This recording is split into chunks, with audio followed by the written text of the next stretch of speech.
Hi,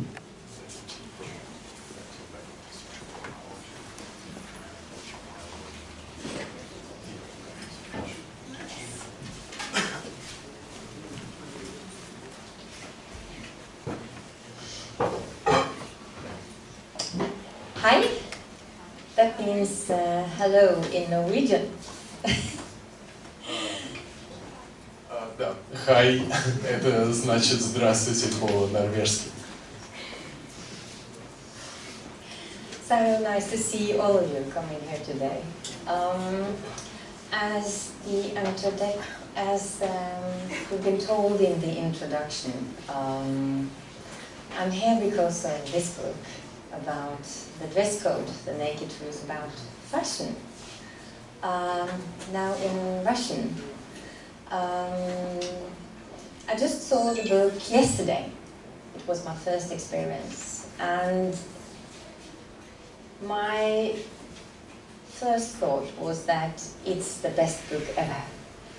I think it's a beautiful book. So thank you to the publisher Marie Grinde for doing this book so well. I'm here today. Sorry. Как вы уже, наверное, знаете из предваряющей речи, я прибыл сегодня из книги, которая называется «Дресс-код. Голая, правда, моде», и, наконец, она вышла на русском языке. Я буквально вчера увидела книгу впервые и подумала, что это самое красивое издание моей книги, и я хочу выразить благодарность издательству Мари Гринде за то, что они так здорово издали эту книгу.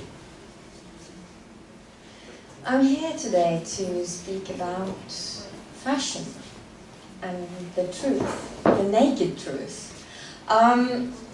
You can see this image. It's a picture taken of the American photographer Richard Avedon. And this is one example of our different views on fashion as something beautiful and elegant.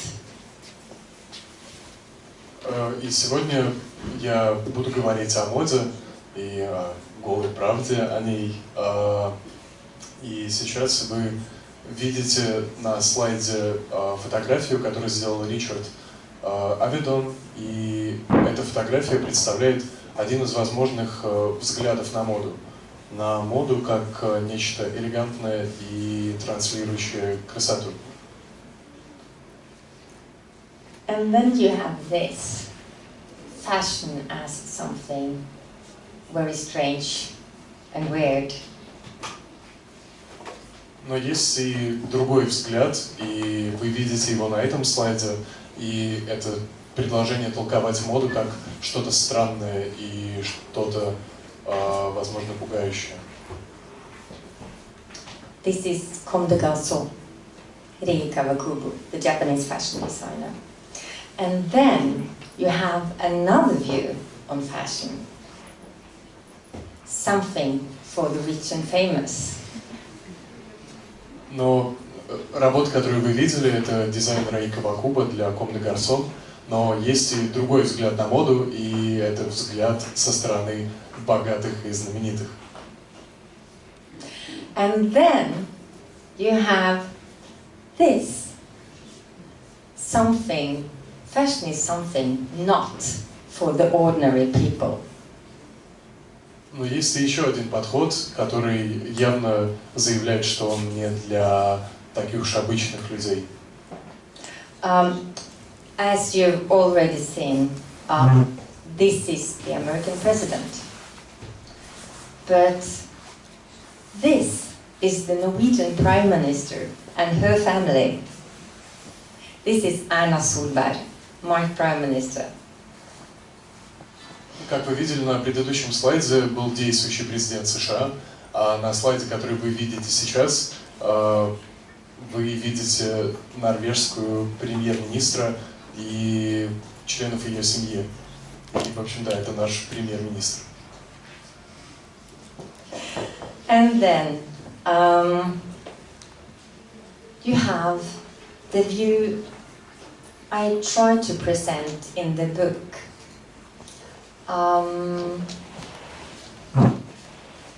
what I feel fashion is, what I see other researchers and academics and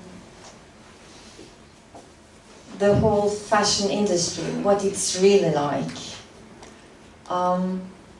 It's something fun, it's something very annoying, it's something artistic, but it's also, and this is what I focus on in my book, it's a human way of expression, and it's big business. И, наконец, есть точка зрения, которую придерживаюсь я, и стараюсь разработать в своей книге. И эту точку зрения разделяют некоторые другие исследователи и некоторые другие ученые. С этой позиции мода представляется чем-то одновременно веселым, до нельзя раздражающим, художественным, но что скрывается за этим уровнем, это то, на чем я стараюсь сфокусировать внимание в книге. Первое, мода – это человеческий способ выражать себя, то, как люди выражают себя. И второе – это большой бизнес. This is my world. This is me and my sister and my father on summer holiday, living in a very small cabin in the 70s in Norway. As you can see, both me and my sister, we had the same clothes. We were not twins, but we had the same clothes. And every day was a fashion day. My mother was very thorough when it came to everything had to match, as you can see. Этот слайд целиком посвящен мне и моей жизни. Здесь вы видите, как мы с семьей проводим летние каникулы. В кадре моя сестра, мой отец и я. И мы отдыхаем в загородном домике, на дворе 70-е. И вы можете видеть, что мы с сестрой одеты одинаково. Мы вовсе не близняшки, но выглядим совершенно одинаково. И замечу, что в то время каждый день для нас был днем высокой моды. Мама в вопросах убранства и в вопросах стиля проявляла невероятную щепетильность. Ей было важно, чтобы каждая деталь гардероба сочеталась с каждой следующей деталью. And my father, he was always reading a newspaper. He still does. Ну, отец просто читал газету, и, в общем-то, и по сей день, каждый день он читает газету. Actually, I would like to start with my first fashion memory. And it's a little story that opens this book. And I have to read the English version because my Russian is very, very, very bad. Yeah. I discovered a blue velvet ribbon in my mother's dressing table drawer. It was the mid-70s. I was maybe 5 years old and living in a small Norwegian industrial town. There were only a few clothes outlets, mostly for old women and men. I did not read newspapers or magazines. I watched children's TV for half an hour a day, and the only advertisements I saw were some shampoo posters over at the local grocery. Nonetheless, I knew the ribbon was fashionable. I tied it tight around my throat, like a piece of jewelry, since that was the style back then. This is my first memory of fashion as something completely natural. This will be a weird experience of me just reading aloud. Ну а сейчас я бы хотел поделиться своим первым, можно сказать, модным воспоминанием, и эта маленькая история открывает книгу. Я, так как не владею русским, буду вынужден прочитать английский сборник. Ну а тут я позволю ремарку от себя, так как я владею русским, я просто продекламирую вам этот отрывок из самого начала книги. Я нашла синюю бархатную ленту в ящике маминого туалетного столика. На дворе стояли 70-е, мне было лет 5, и жили мы в норвежском рабочем городке. Магазинов одежды в городе имелось немного, и их ассортимент был рассчитан скорее на пожилую публику. Я не читала газет и журналов, только смотрела детский телеканал по полчаса в день. Пара плакатов с шампунями в супермаркете – вот и вся реклама, которую я знала. И все же поняла, что бархатная лента – это стильно. И повязала ее на шею, словно украшение, как было модно в то время. Таково мое первое воспоминание о моде, как о чем-то совершенно естественном.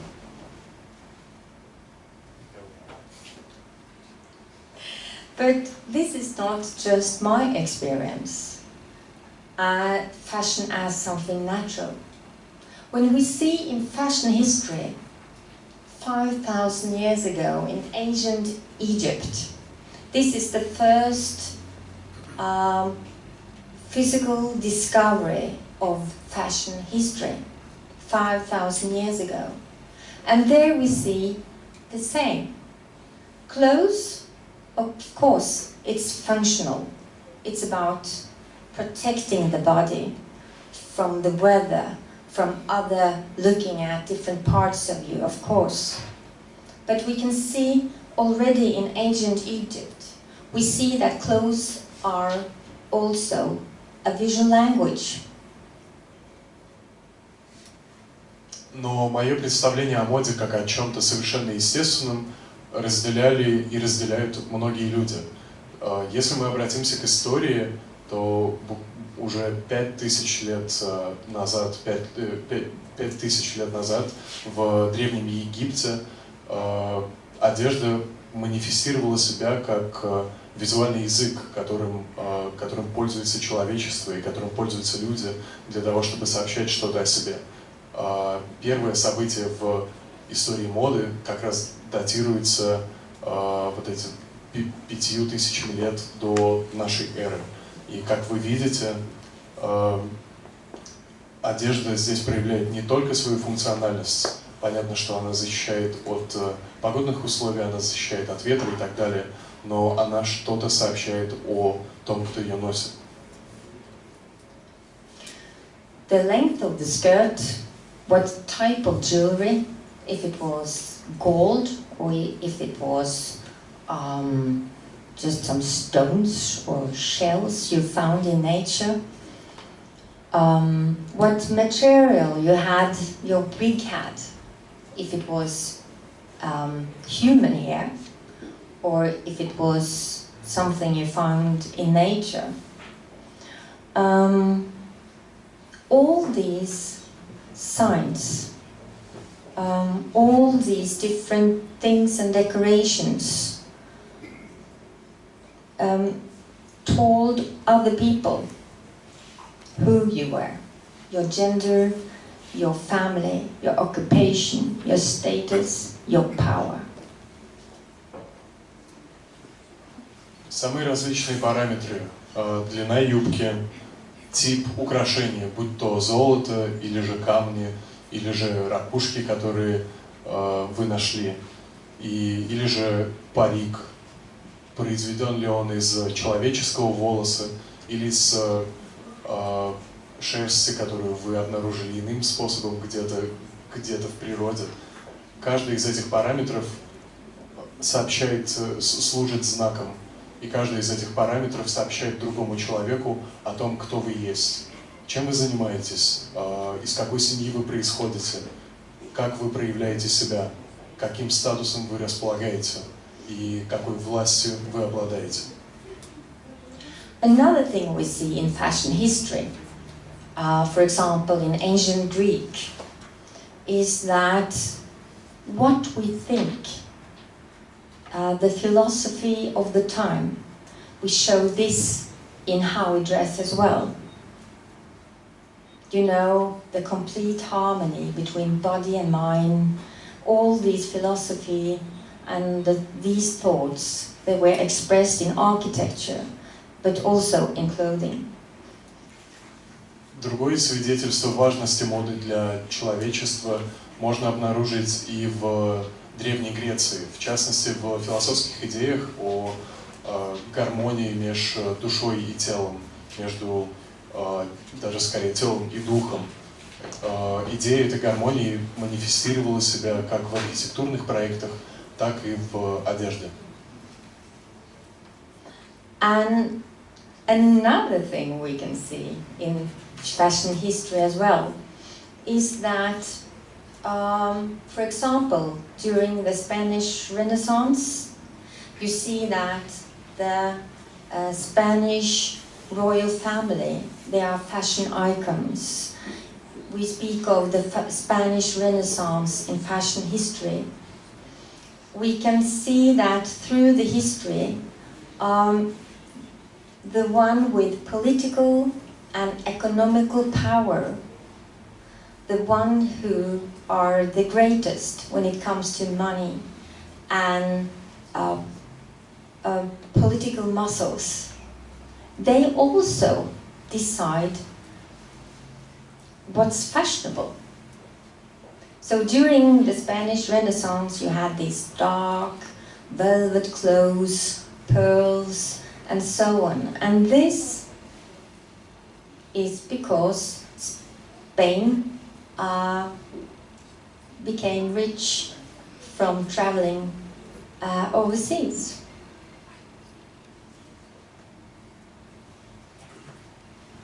Другое свидетельство, к которому мы можем обратиться в истории моды, это пример испанского возрождения.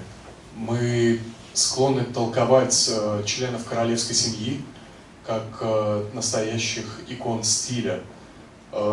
И они служат подтверждением того, что тот, кто обладает политической и экономической силой, тот, кто носит титул величайшего в области политики и способен осуществлять свою политическую волю, вместе с тем он осуществляет и модный диктат, он осуществляет модный, можно сказать, приговор.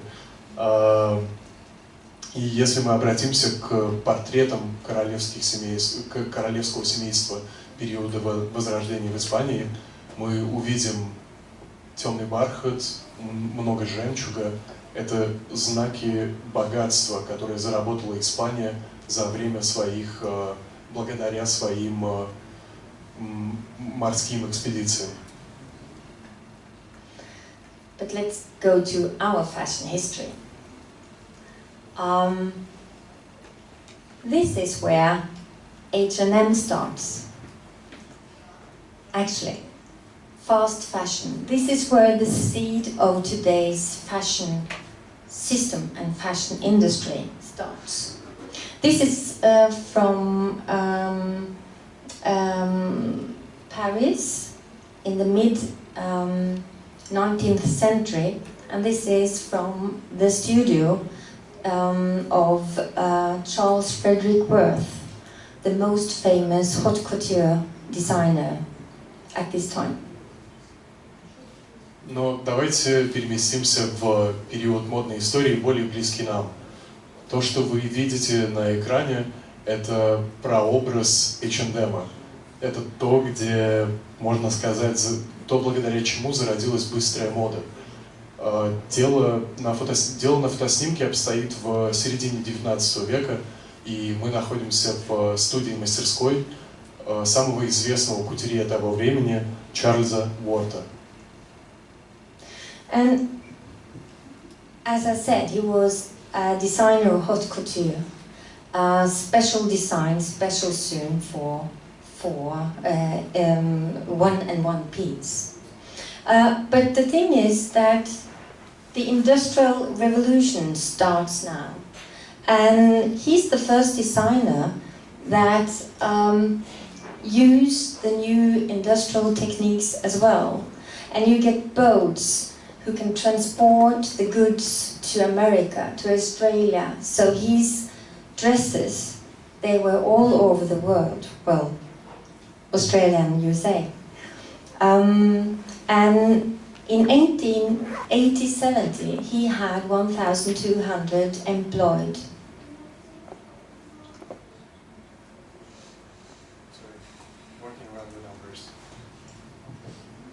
И, как я уже сказала, Уорд занимался от кутюр. Он создавал специальные дизайны и работал по спецзаказам, но с периодом работы его студии, период работы его студии счастливо совпал с началом промышленной революции.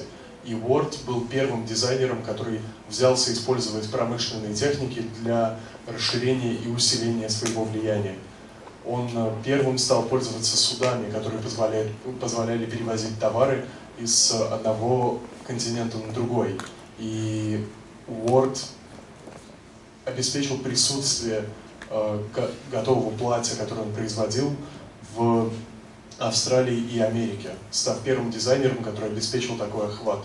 И к 1887 году он уже имел 120 тысяч трудоустроенных сотрудников.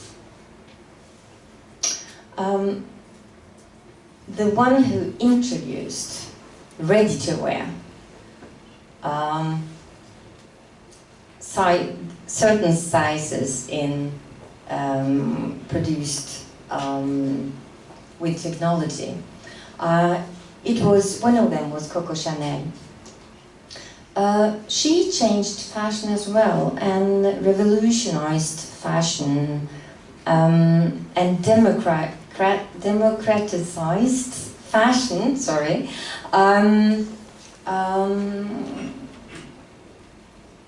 This was a time where laborers, the employed, they got, there were new laws, you got spare time, you got holidays, you got, you had to do something when you're not at work.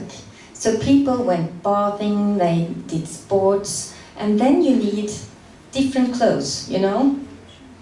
Where I come from in Oslo, it's the western part. There are people these days, they try to stay fit. It's very trendy to be fit. And they just go into work by bike. They put on these expensive sportswear, even bicycle glasses, just to go to work. And this starts now.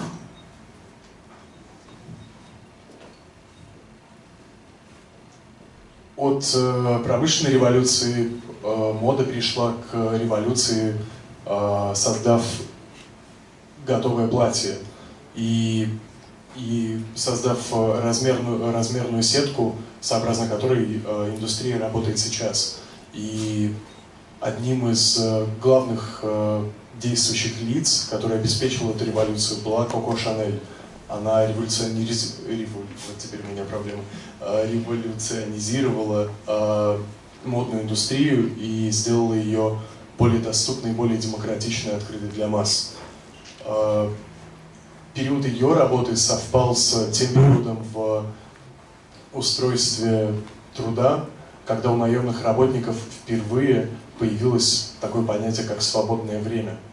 Появились выходные, появились праздники, время, которое не надо было проводить на работе, и его чем-то приходилось занимать.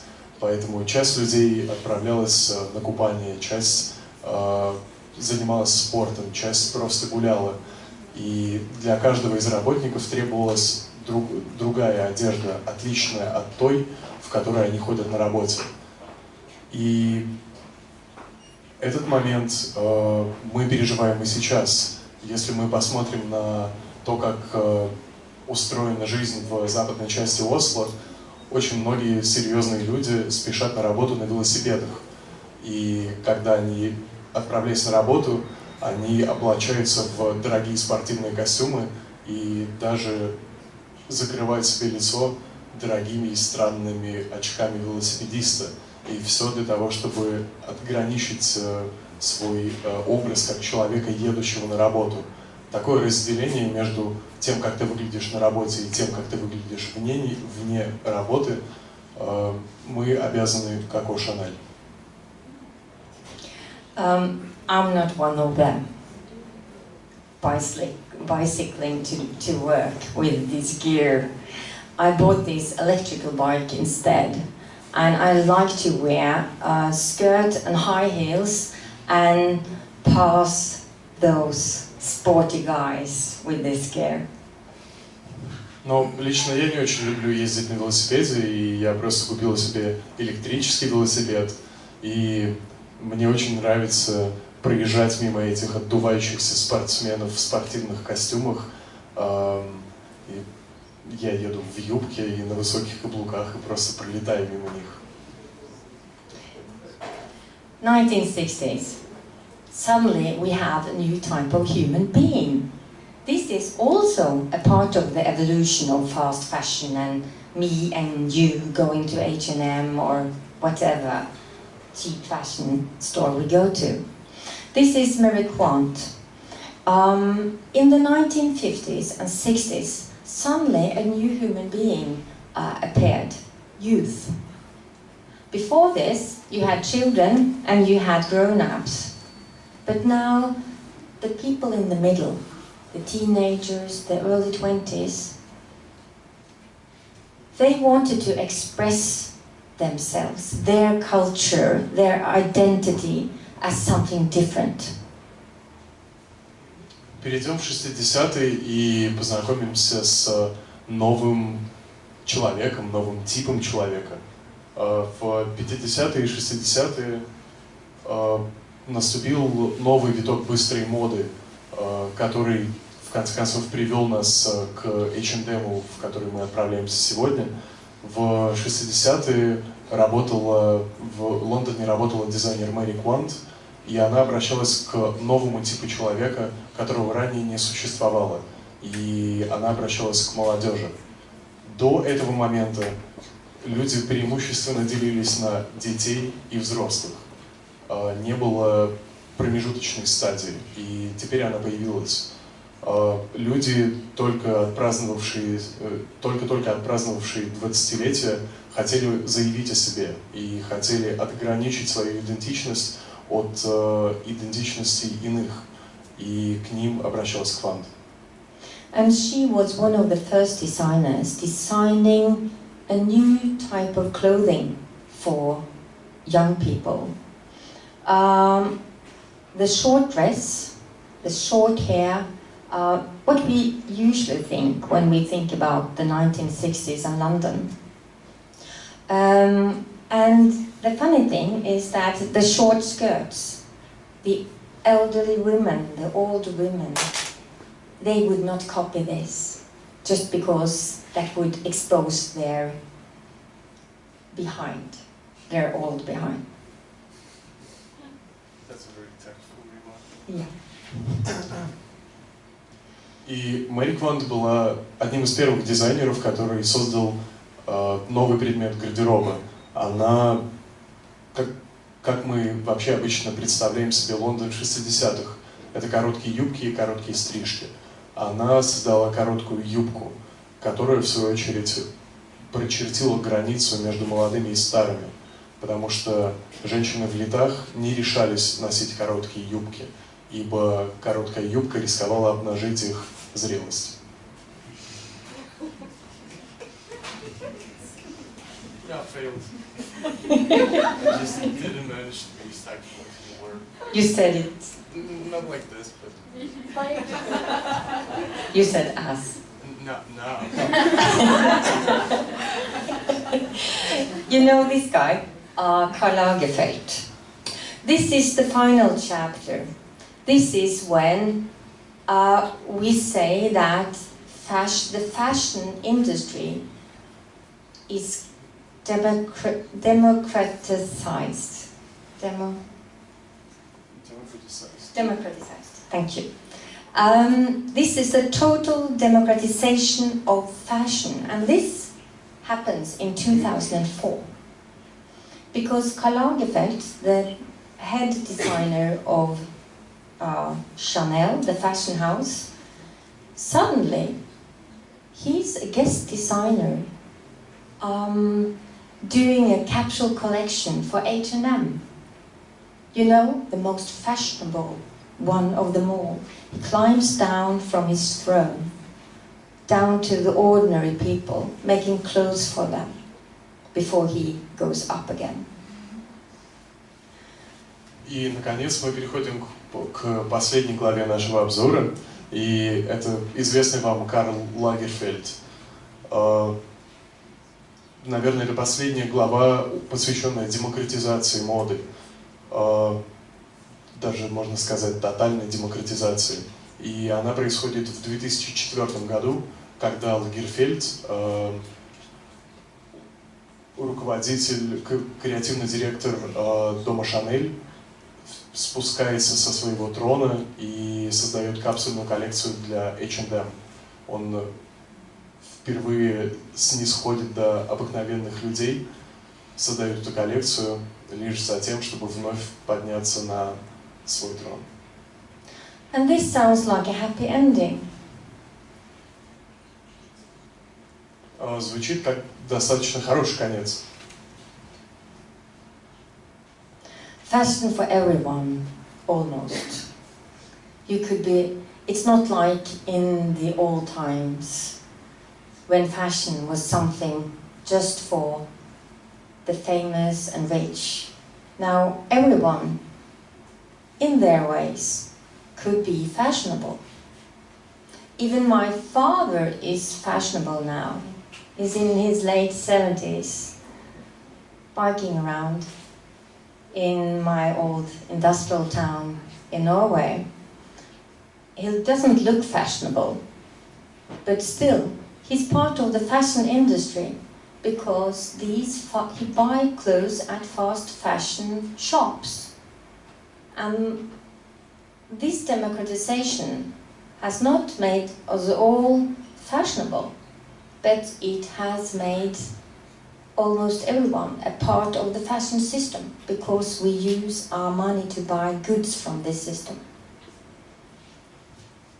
История с Лагерфельдом звучит, как если бы мода неожиданно стала доступна всем и каждому, как если бы она перестала быть тем, чем она являлась раньше, удовольствием для богатых и знаменитых. И кажется, что это и можно так трактовать, ведь даже мой отец, ему сейчас несколько за 70, и он, можно сказать, что достаточно модно выглядит. Он прогуливается по промышленному городку в Норвегии, в котором я жила и в котором я выросла. Но на деле он не выглядит модно. Он является частью модной системы. И это важное различие, потому что мой отец лишь включен в общую цель потребления, и он покупает свои вещи в магазинах быстрой моды. Он включен в этот обмен, и он приобретает эти товары. И это может служить примером того, как обманчивое представление о моде, доступное для всех, на деле становится включением всех внутрь системы моды. Каждый из нас, совершая покупки и совершая покупки внутри этой системы, становится ее частью. From the day I moved from my parents' house, because I was an adult, until I got married 18 years later, in Norway we doubled the consume of clothes in these 18 years, and the price, it was more than halved.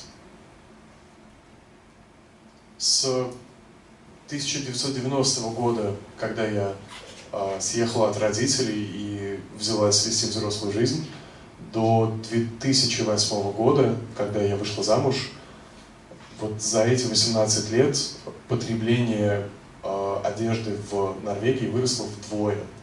И более чем наполовину упали расценки на предметы одежды. In this same period, in the same time, at the same time, our private consume in Western countries was the dots between our consume and environmental problems like global warming. The dots were connected.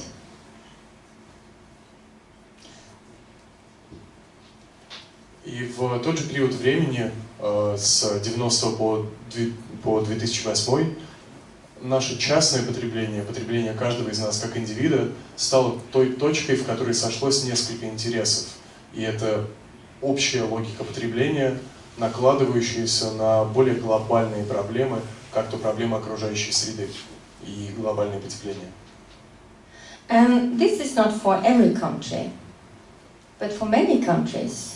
They have increased their consume of fashion, even when they're told not to do. And in Norway, the consume of fashion was the one who grew the most. То, что я говорю, верно далеко не для каждой страны, но во многих странах за последние годы резко выросло потребление как таковое и включенность в модную систему. Мы потребляем, даже несмотря на то, что нам рекомендуют этого не делать. И в Норвегии модный сегмент рынка растет быстрее иных.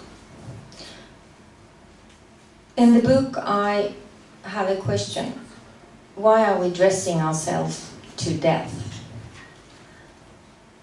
В книге, кроме прочего, я задаюсь вопросом, почему наше стремление одеваться может довести нас до смерти.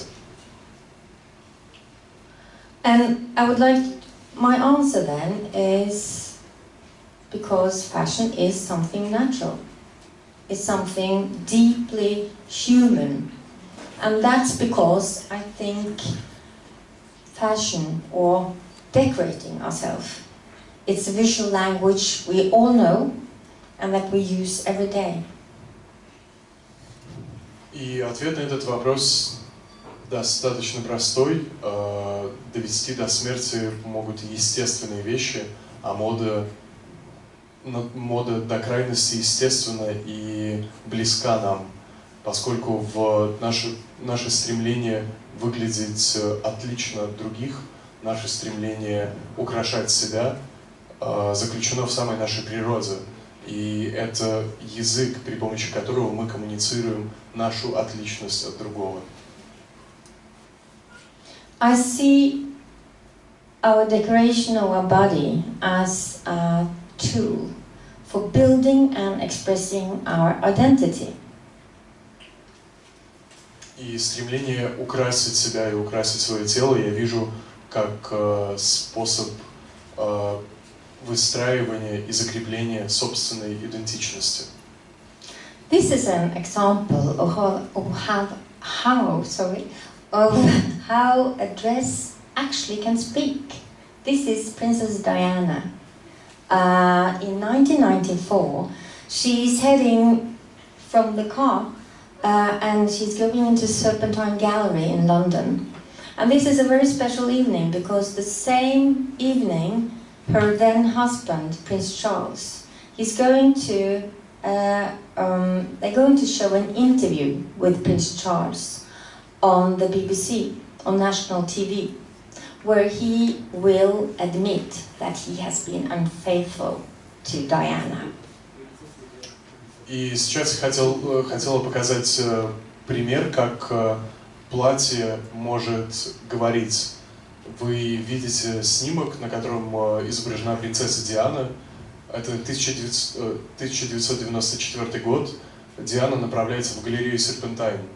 И ее ждет особенный вечер.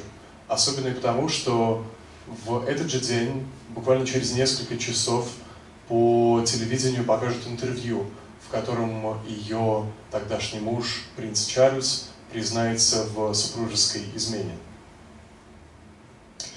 Of course, the British press called this dress at once the revenge dress. But some researchers and fashion historian and expert in psychology, and they have done research on this dress as well. And they concluded the same. It is a revenge dress, because this dress says, how can a man be unfaithful to me? And even there, I'm still beautiful, I'm still attractive, you're long gone. And the shoes even, they can speak, the researcher says. Because Diana, she was quite tall compared to Prince Charles. And when she was working with him, representing Britain, she had to wear low shoes. So he would look a bit taller. But now she's free. She's going for divorce. She wears high heels. Британская пресса тут же окрестила платье, выбранное Дианой, платьем отмщения. Но некоторое время спустя на образ Дианы взялись анализировать психологи, историки моды, и пришли к тому же самому заключению, что да, это абсолютно точно платье отмщения, которым Диана заявляет: как ты смел изменить меня, я до сих пор прекрасна и привлекательна. И в этом образе говорит не только платье, но говорят и туфли, которые выбрала Диана.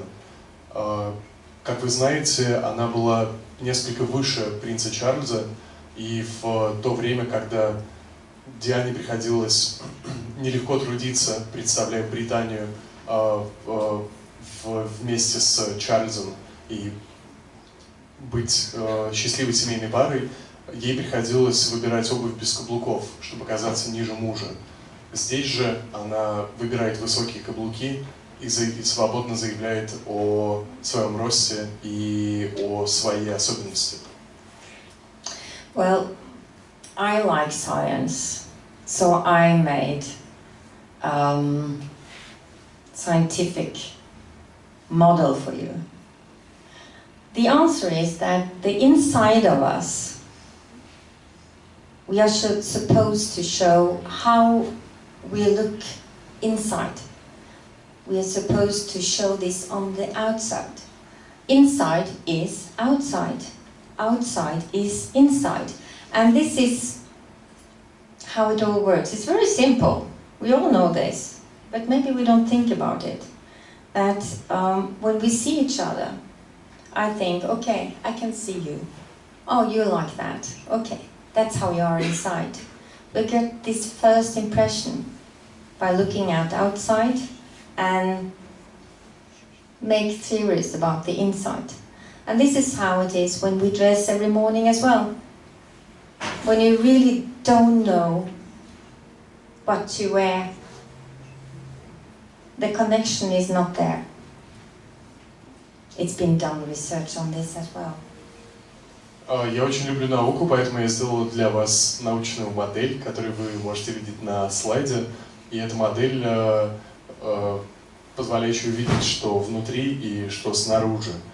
От нас другие ждут равенства между нашим внутренним миром и тем, как мы представляем его. Ждут того, что то, что скрывается в нас, будет проявлять себя в том, как мы выглядим. И кажется, что мы все это знаем, и, сталкиваясь друг с другом, судим по первому впечатлению и, отталкиваясь от него, пытаемся предположить, каков человек на самом деле. Но эта модель несколько ломается, если мы всмотримся в то, как каждый из нас проводит каждое утро, когда вы застываете перед гардеробом и не понимаете, что выбрать в данный конкретный момент. Это момент сборки себя. So every morning we build ourselves like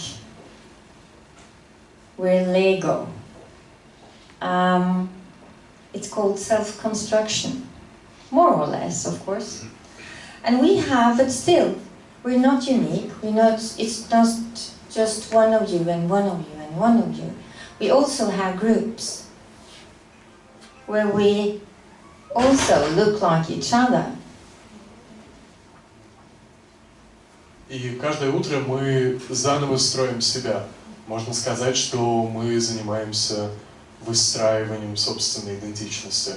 Но можно сказать и не так научно. Мы собираем себя как будто бы из кубиков лего. Но существует...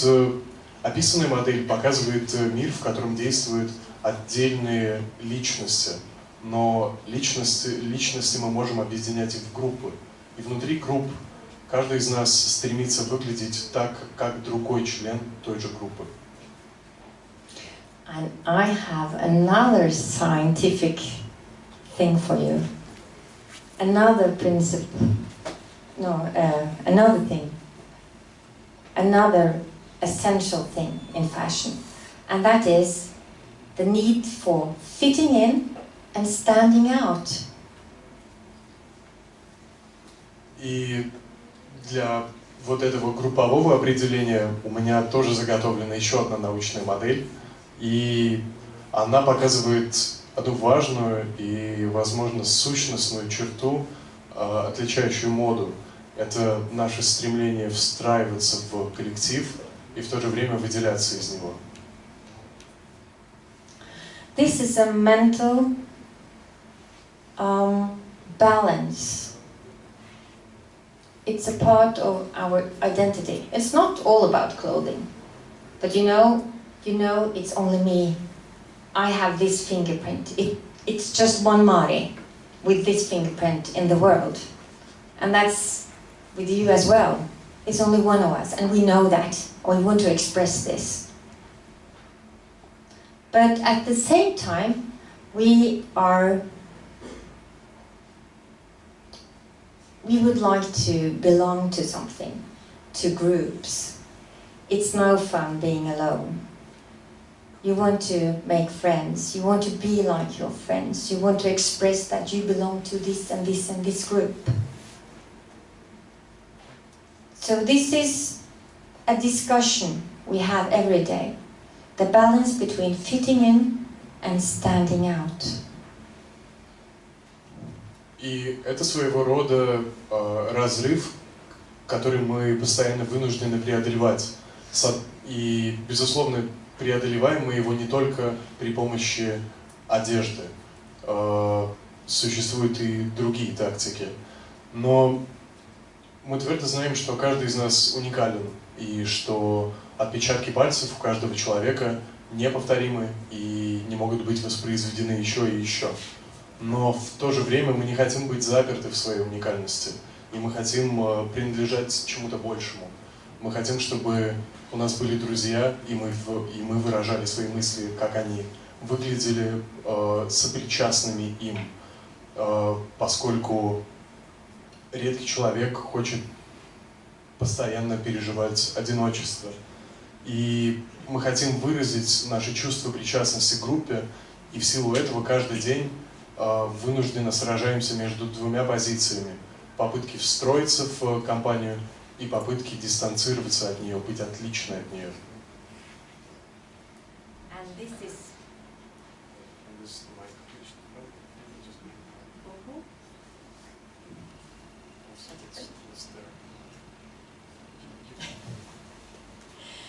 And this is the funny thing. Think of fashion industry. How is fitting in and standing out? How does this work when you think of fashion? The funny thing is that the fashion as a phenomenon and industry imitates this balancing between fitting in and standing out. You know, if you're standing too much out, you're not fashionable, you're just weird. If you're fitting too much in, you're just like everyone else and you're not fashionable. So the perfect fashionable balance is right in the between someplace.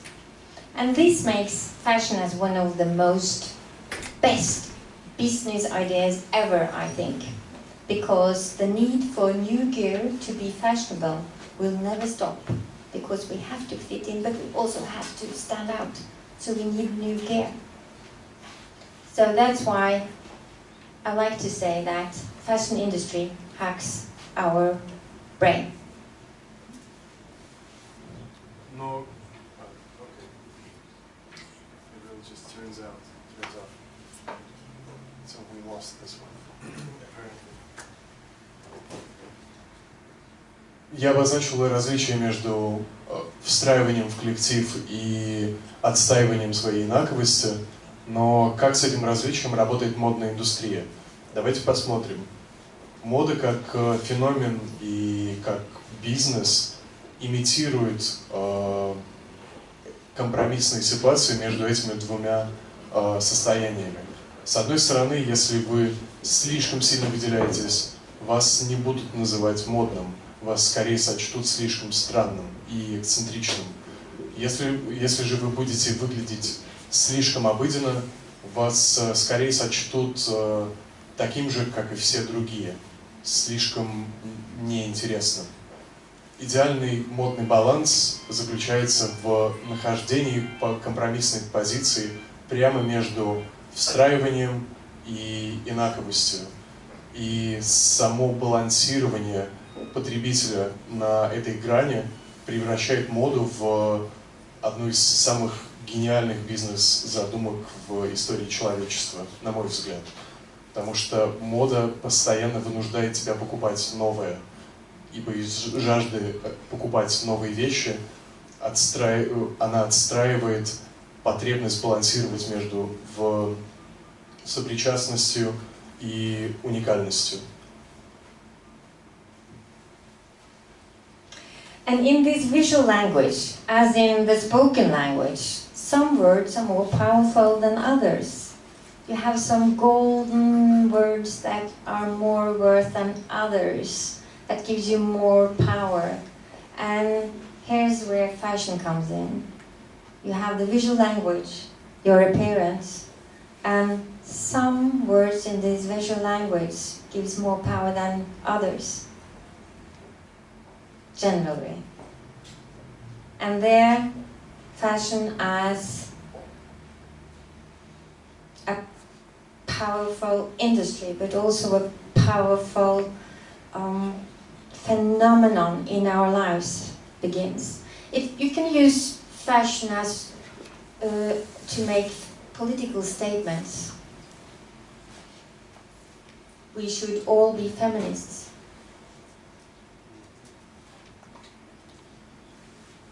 И как я уже говорил, что мода — это визуальный язык, и как в речи, в этом языке есть те или иные слова, которые работают, убеждают лучше других. Там, где в обычной речи мы используем красивый оборот, здесь эту роль может выполнять золото. Мода вооружает ваш образ какими-то устойчивыми и сильными утверждениями, которые заявляют вашу позицию. И мода позволяет вашей внешности сообщать чуть больше силы, чуть больше значения, чем обычно. И это то, что отличает моду как хорошо отстроенную индустрию и в то же время важный феномен, без которого невозможно помыслить нашу общественную жизнь. Есть, возможно, и такие ситуации, в которых мода позволяет производить политические заявления. Например, вы видите утверждение, да, мы все должны, нам всем следует быть феминистами.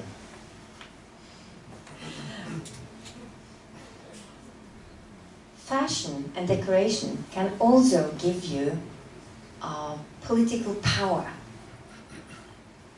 This is, again, the Norwegian Prime Minister, Erna Solberg.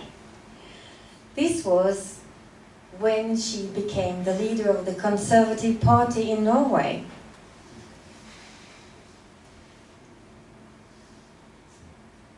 And she was, I will speak so you have time to, yeah.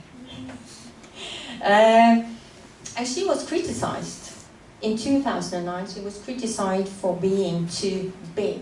How can she control, be in charge of the Conservative Party? And if she becomes a Prime Minister, how can she be in charge of Norway when she can't control herself with eating. И мода позволяет производить политические жесты. На этом слайде вы вновь видите нашего премьер-министра, это Эрна Зольберг. Слева вы видите старую фотографию. В этот момент ее только назначили руководителем консервативной партии. И в 2009, это случилось в 2009 году, и тогда она подвергалась нападкам со стороны прессы, которая заявляла, что как эта женщина может управлять такой страной, как она может брать на себя такую ответственность, если она не может управлять собственным весом и желанием есть. But then, she employed a stylist. She wore makeup.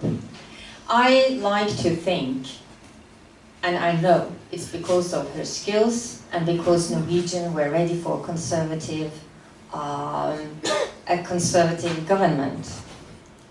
But also, when she's changed style, she became the prime minister, and she made some very good, had some very good results in the elections. Ну а затем она наняла стилиста, взялась за нормальный мейкап, и я ни в коем случае не умаляю ее навыки, и наверное, Норвегия как раз в этот момент была готова к консервативному правительству, но мне кажется, что когда Эрна занялась своим стилем, она и стала премьер-министром и показала достаточно хорошие результаты на выборах. And you have examples where fashion industry has become a tool for political power, like Mussolini in the 1930s tried to control the fashionable expressions in Italy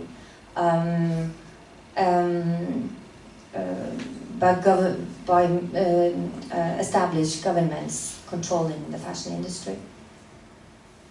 But when I get the question, what is fashion? I have come up with this sentence.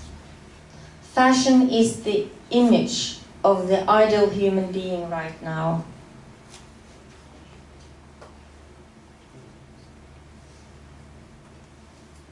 Но можно говорить и о политической власти, давлеющей над модной индустрией. И вы видите пример Муссолини, который в 30-е годы в Италии пытался создать государственную комиссию по контролю модных домов, и тем самым пытался подставить под государственный контроль модную индустрию как таковую.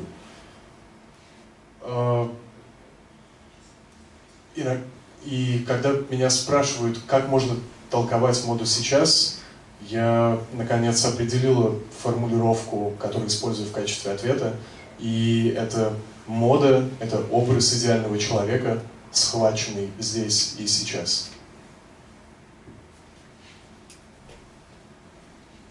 Like the British fashion historian and researcher Christopher Bruce says that fashion can never be a democracy because it's driven by elitism and Darwinism.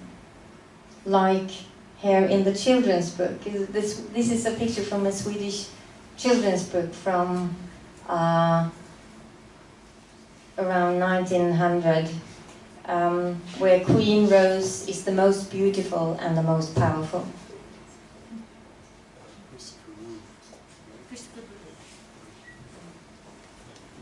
И мне нравится ремарка британского историка моды и исследователя Кристофера Брута, который сказал, что мода никогда не сможет быть демократичной, поскольку она завязана, ее взращивает элитизм и дарвинизм. И на этом слайде вы видите иллюстрацию из шведской детской книжки, выпущенной в начале 20 века. И в этой сказке отыгрывается этот сценарий элитизации. Всем правит королева Роза, которая выглядит лучше всех. She's not a rose, but she's Anna Wintour, the head of American Vogue. But you see in fashion journalism, I think you can see, it's not just fashion journalism, I think it's an example of how the phenomenon is. That the direction fashion points, you're supposed to go there. In Norwegian, we have a word for fashionable, and it is moteriktig. And moteriktig is a word combined of two words. It's fashion and right. Fashion is always right. It's not wrong. It's not fashion wrong. It's fashion right. That's fashionable. Ну а на этом слайде вы видите уже вовсе не королеву Розу, и на дворе уже вовсе не начало 20 века. Это Анна Винтур, и это безжалостный главный редактор американского Vogue. И мне кажется, что модная журналистика как раз служит примером тотальности моды как феномена. В норвежском языке существует особое слово для определения модного человека, и оно звучит как «муттерикте». И это слово, объединяющее, слово, созданное из двух слов, ранее отстоявших друг от друга. И это «мода» и «право». В грубом переводе на русский это будет как «осуществляющий право на моду», либо «модно», но всегда тут модный человек, который всегда прав. Потому что мода не может быть неверна.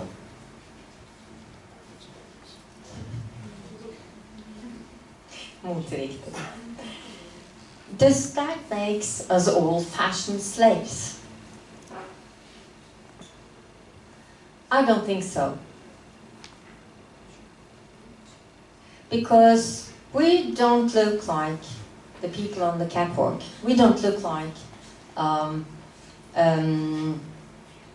we don't wear just fashionable clothes. We don't throw away our clothes when fashion changes.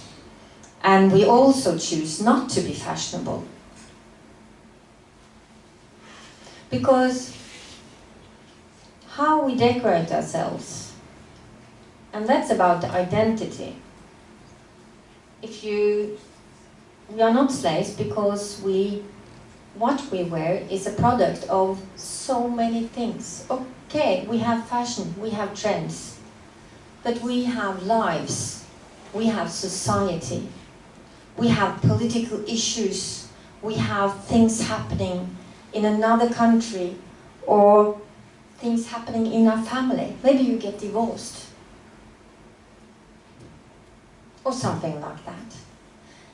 We live lives. And we express our lives, not just what's trendy and fashionable and powerful. We also express what we experience during the time we spend here on Earth.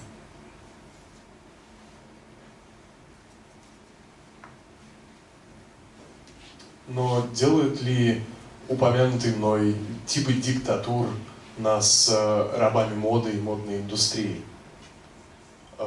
Мне кажется, что нет, этого вовсе не происходит.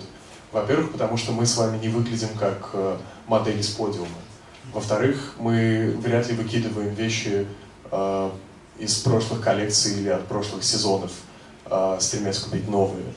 И некоторые из нас и вовсе выбирают не быть модными или быть нарочито не модными. Кроме того, как я уже говорила, создавая свой образ, мы тем самым конструируем свою идентичность.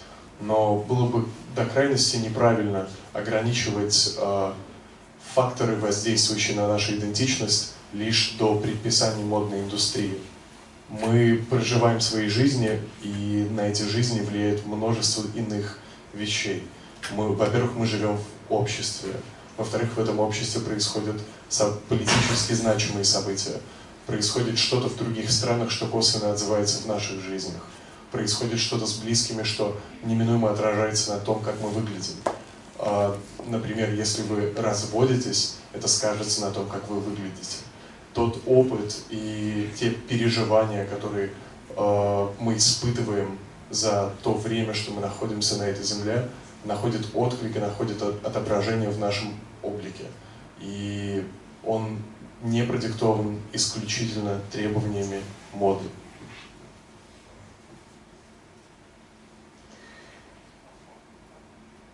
Yesterday, I had a talk at the Garage Museum of Contemporary Art in Moscow. And I had a talk with a conversation with the Russian author Leonid Guralek.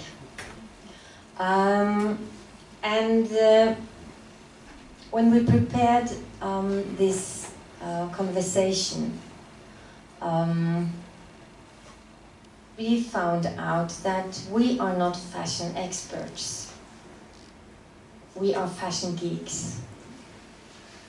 Because, as you may notice, I'm curious about fashion. I love fashion, but I also hate fashion. But I find it so interesting because it's about being a human and expressing you as a human. Вчера у нас была открытая дискуссия в Музее современного искусства «Гараж», и мы беседовали с писательницей Ленор Горалик. И когда мы готовились к разговору, мы неожиданно выяснили, что мы обе вовсе не эксперты мира моды, а мы гики мира моды. Дело в том, что мной движет любопытство. Мне крайне интересно понять, как работает мода, но в то же время я ее искренне ненавижу. Но мне интересно понять, как она устроена и какое место этот феномен занимает в жизни, в нашей жизни. And I would like to end this talk with my hero up there, because you can get depressed or feeling shallow working with fashion. But whenever I do that, I look to this guy. This guy, sadly, he died last summer. He was in his 80s. This is Bill Cunningham. He was a photographer for New York Times for many, many, many years. And they say he was the first street-style photographer.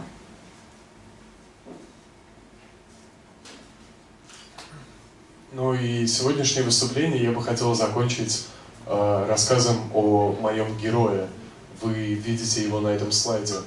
Это всякий раз, когда вы чувствуете себя подавленно, если вы работаете в модной индустрии, это чувство может вас охватить. Стоит просто посмотреть на Билла Каннингема. Он проработал много-много-много лет фотографом в Нью-Йорк Таймс, и его называют, пожалуй, первым стрит-стайл фотографом в истории. And even Anna Wintour, the editor the chief of American Vogue, even she looked upon Bill Cunningham as a guru. You see the blue jacket? This was his signature wear, the blue jacket. And it's not an ordinary blue jacket. It's the same jacket as the guys who sweep the streets in Paris, taking out the garbage, because he thought it was very functional. So every time he was in Paris, he bought this jacket as like the Parisian gate sweepers wear. И даже грозная Анна Винтур, главный редактор американского Vogue, называла Билла Каннингема своим гуру. И вы видите, что на снимке он облачен в синюю джинсовую куртку. Это знаковая вещь, это иконический элемент его образа. Но это не просто джинсовая куртка. В таких куртках ходят парижские уборщики, подметальщики улиц. Всякий раз, когда Каннингем отправлялся в Париж на неделю моды и делал съемки, он покупал себе новую куртку, потому что находил ее очень удобной и очень функциональной. И получается, что фотограф делил свой образ и брал куртку, которая принадлежит вот миру подметальщиков.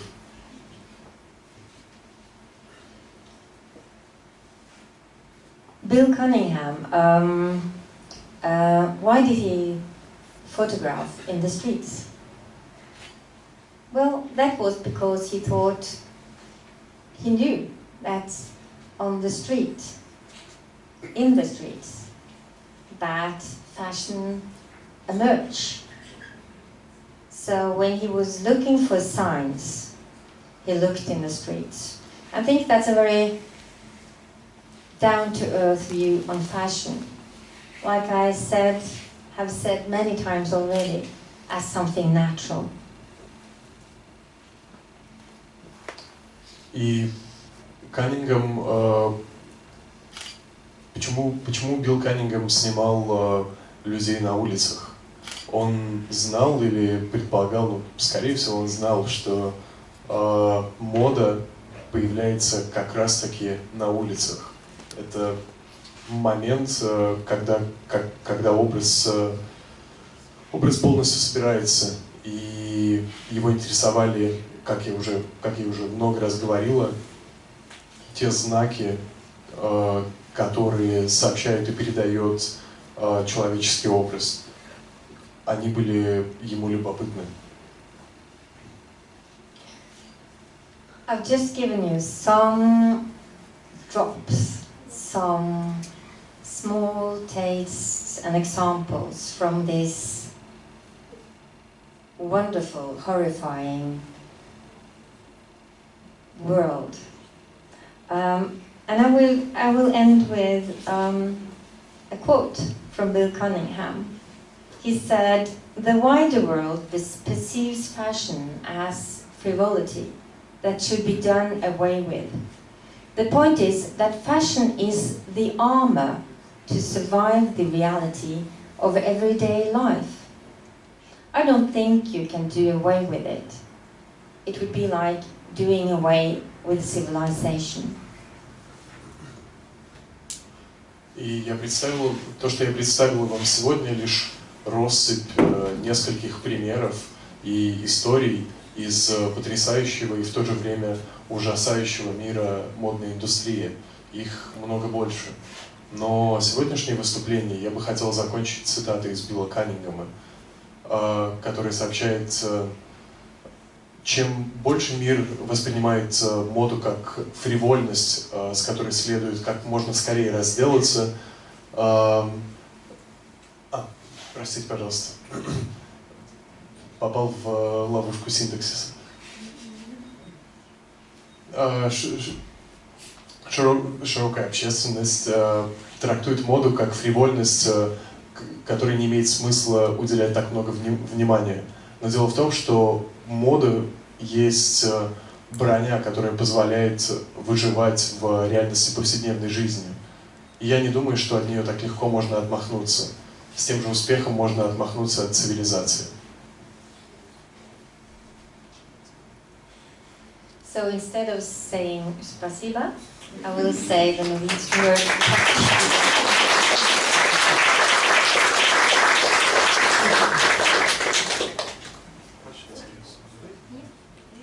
Да, если у вас есть вопросы, то я думаю, да, можно просто поднять руку, а я принесу вам микрофон.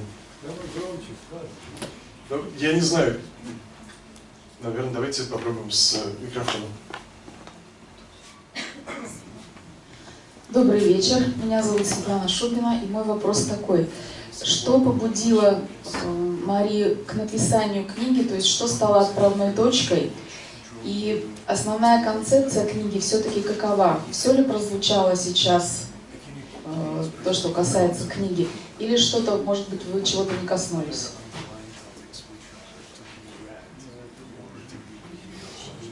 Thank you. Спасибо. Сложно ловить.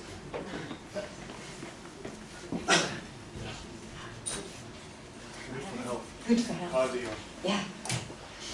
Well, why I wrote this book was because I was frustrated. In Norway, I think we've had a very immature view on fashion as something shallow, not interesting, something you just buy. I'm not this. I'm not seeing it as a human way, a part of our lives, which, as a journalist, I saw this perception of fashion. It was in other countries, but not in Norway. So that's why I wrote this book. Я написал эту книгу, потому что была до крайности раздражена тем незрелым отношением к моде, которое существовало в Норвегии. Большая часть людей предполагала, что мода — это что-то мелкое, что-то не заслуживающее внимания, что-то существующее где-то там на окраине повседневной жизни. И меня это очень сильно задевало и раздражало, потому что я понимала, что в других странах отношение к индустрии строится совершенно иначе, и что норвежское отношение к моде может быть другим. И это подтолкнуло меня к написанию книги. And then, have I given you every detail, every fascinating story or terrible news? No. For example, this is just some points, but I will give you a teaser. Have you ever thought of why when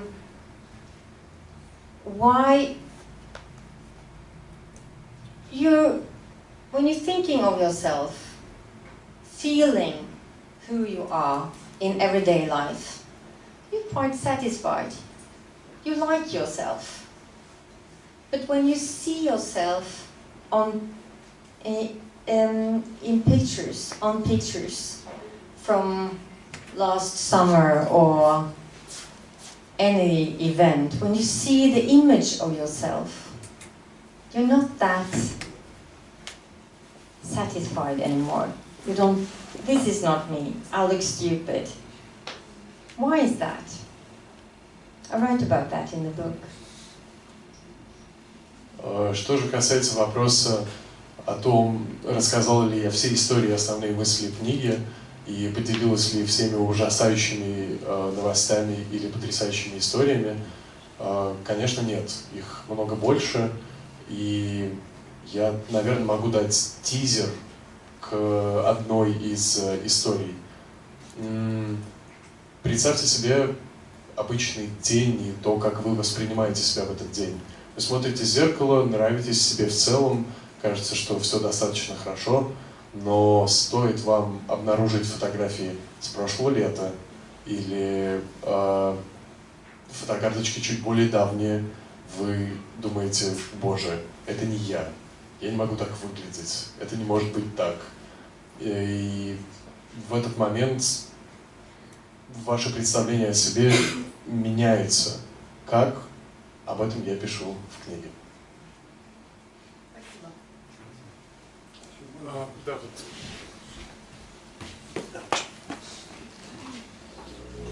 Добрый вечер, спасибо за лекцию. У меня 3 вопроса. Вопрос первый. Как по одежде можно отличить богатого норвежца от норвежца бедного? То есть по фасону, по цвету, есть ли какие-то различия у норвежцев в зависимости от достатка? Второй вопрос. Ваше платье, но оно походит по воротнику и по фасону на, если не ошибаюсь, конечно, на платье 60-х годов. И в России тоже есть такая тенденция, что в последнее время платье в моде, с таким воротником округлым. Вот как вы думаете, с чем связан такой интерес модельеров к прошлому? Именно к 60-м годам? Современных модельеров. Ну и третий вопрос. Чем одежда современных норвежцев отличается от одежды жителей других стран Европы?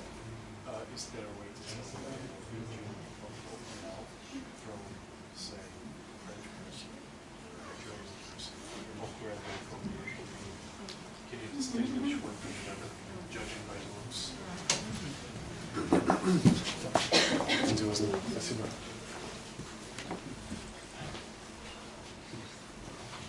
Thank you. Now I can't remember the first question. Do you remember? Yeah. Okay. Yes, you can. Of course.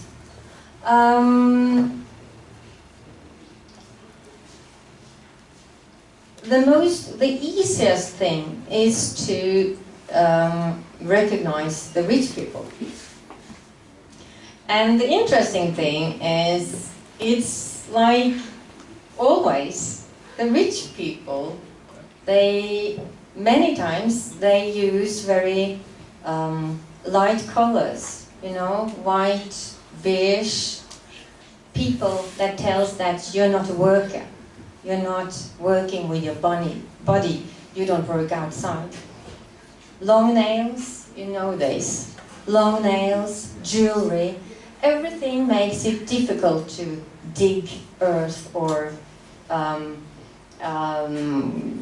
cut down trees or anything, It's even difficult to pick your children up at the kindergarten because that will make you very messy. So you send your au pair instead.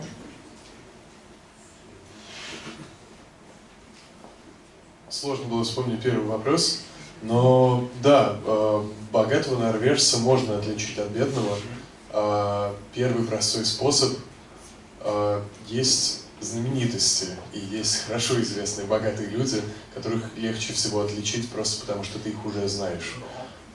Путь второй – в целом богатые скорее выбирают светлые цвета и палитру, которая заявляет о их непричастности к труду, в первую очередь физическому. Это может быть белый цвет, это может быть пастельный цвет, это может быть бежевый. Эти цвета заявляют, что человек не занимается ручным трудом. Так же, как это делают и украшения, так же, как это делают и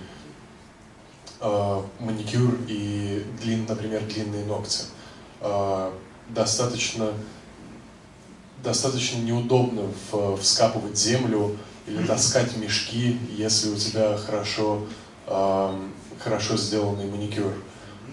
Точно так же не очень удобно забирать детей из детского сада, потому что стоит тебе приезжать их к себе, как весь твой образ идет на смарку. Поэтому куда проще сделать красивый образ и отправить за ребенком своего водителя или ассистента. And this has been for many, many years. Since I was a child, it was like this. But in the last 5 years, I think, the rich people are trying to become physical superheroes. And this is the new way of showing that you are rich. That you have time and ambitions to run marathon, go skiing for competitions for 1,000 miles, I don't know. The rich people are very fit and very focused on sports and showing that they're physical strong, not just their wallet is thick. They are strong physical. That's the new thing. И так было, сколько я себя помню, но буквально за последние 5 лет богатые нашли богатые нашли другой способ выделяться. Сейчас богатые люди стремятся стать физически супергероями. Они заявляют о своем богатстве тем, что своим телом. Они как бы заявляют, что у них есть время заниматься собой, у них есть время бегать в марафоны, проходить 1000 километров на лыжах и быть великолепными именно в физическом плане. И это нечто новое, раньше такого не было. Сейчас богатый человек заявляет не только, что он обладает капиталом или властью или влиятельностью, которая неразличима невооруженным глазом. Он показывает свою силу, свою физическую силу. And when it comes to your second question about my dress and the 60s, I never thought of that. Because why I bought this dress is, like most of you, I guess, it was half price.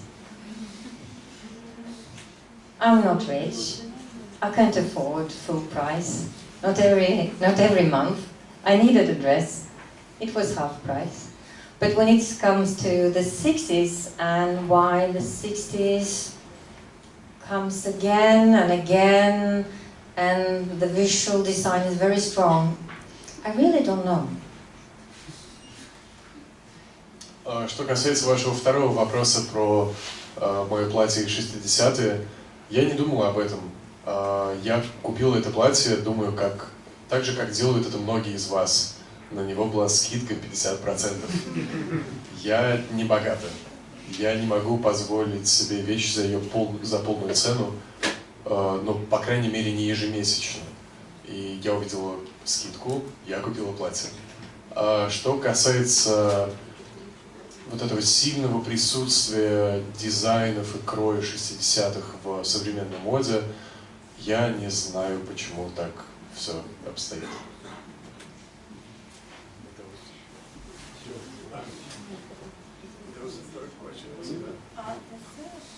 How can you tell Norwegian from another European citizen? Простите, там еще был третий вопрос просто. How can we tell? Well, I guess Russia is a very big country, I know. It's very big. And you can tell where people come from in Russia, I guess. Which area. And I can tell that people are Swedish, Danish by their looks. If they're Finnish, if they're from Britain, if they're from Iceland, you have some recognition. Lucky for me, people don't think I'm Norwegian. They think I'm French, or once they thought I was Japanese. But you just know, you know?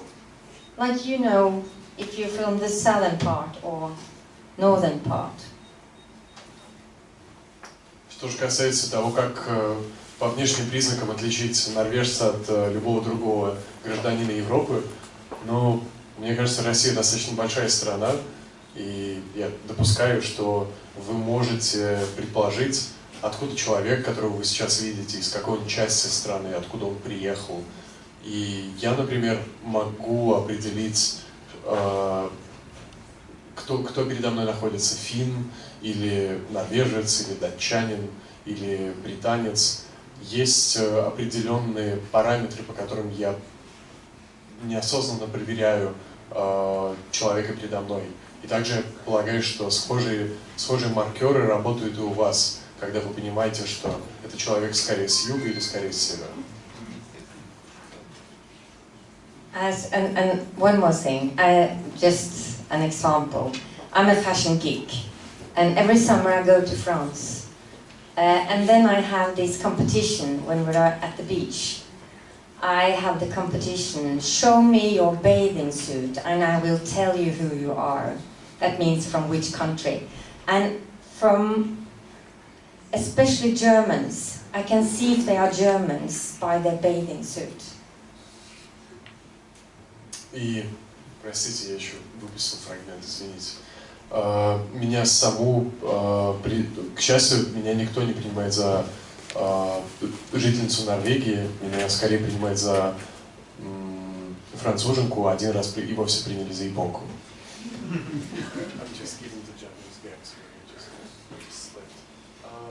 И вот еще одна вещь хотел добавить, что я, как настоящий модный гик, каждое лето отправляюсь во Францию, и там сужу на своем самом любимом соревновании, и это открытый конкурс купальников. Я называю его «Покажи мне свой купальник, и я скажу, кто ты».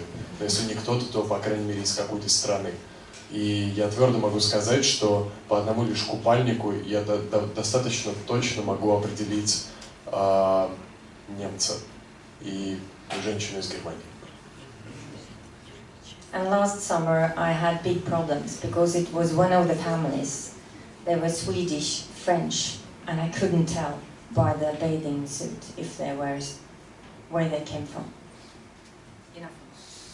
Но прошлым летом у меня случилась трагедия. Я вглядывалась в одну семью и слышала, что они говорят и по-шведски, и по-французски. Я вглядывалась в их купальники и в их купальные костюмы, но они ничего мне не сообщали. Я не могла понять, из какой страны люди, которые отдыхают прямо передо мной. Но я не буду распространяться на эту тему, остановлюсь здесь. Я еще хотел сказать, вот в детстве бархатная лента была.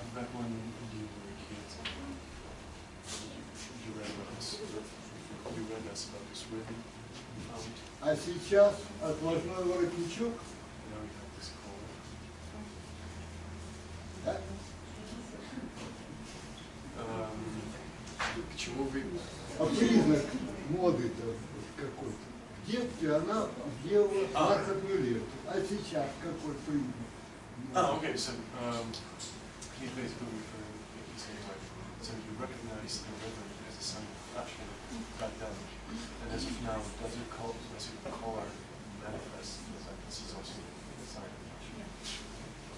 You're very right. Yes, because this shirt is from a designer called Will Smith. No, sorry, Will Brown. Sorry, not the actor. Will Brown. He's a British fashion designer. He actually made clothes for Bowie, David Bowie, among others, Spandau Ballet or, yeah. Anyway, he lives on the countryside in Britain now, and he focuses on making fashion in their own country, on the countryside, slow fashion. And I like this idea that you bring the fashion industry back to your own country as well, not just in low-cost countries, but back to yourself. And I like this philosophy that Mr. Brown has. So this is a sign of me approving his way of making fashion. Вы очень наблюдательны, и спасибо за это. Воротничок, который вы увидели, принадлежит рубашке, произведенной британским дизайнером Уиллом Брауном. И этот дизайнер создавал вещи, например, для Боуи, в числе прочих. Он еще делал костюмы для Спандау Балет, группы Спандау Балет. И сейчас он вернулся, он работает исключительно в Британии, живет по сути, в деревенской глуши, перенес производство туда же и развивает направление, которое мне очень близко. Он развивает медленную моду. Мне очень нравится такой подход к делу, когда ты не переносишь производство в страну с дешевой наемной силой, а когда ты возвращаешь всю компанию целиком в экономику родной страны и работаешь на нее. И мне нравится его тщательность и подход ко всему производственному циклу. Он контролирует все, начиная от дизайна и заканчивая как раз финальными моделями. И воротничок, который вы видите, служит как раз он знаком моего уважения к тому, как работает Уилл Браун. С той бархатной лентой, которая была раньше. That rhymes beautifully with the rhythm of which you spoke.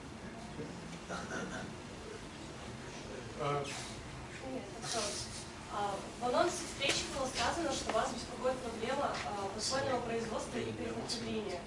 И также вы сказали в вашем выступлении, что одежда сейчас является своеобразным сообщением в социальной и политической сфере, как, например, все должны быть феминистами. И что если речь пойдет в такую форму информационную, что будет не важен фасонный материал, а только информация, избавит ли это нас от перепотребления? Как вы думаете?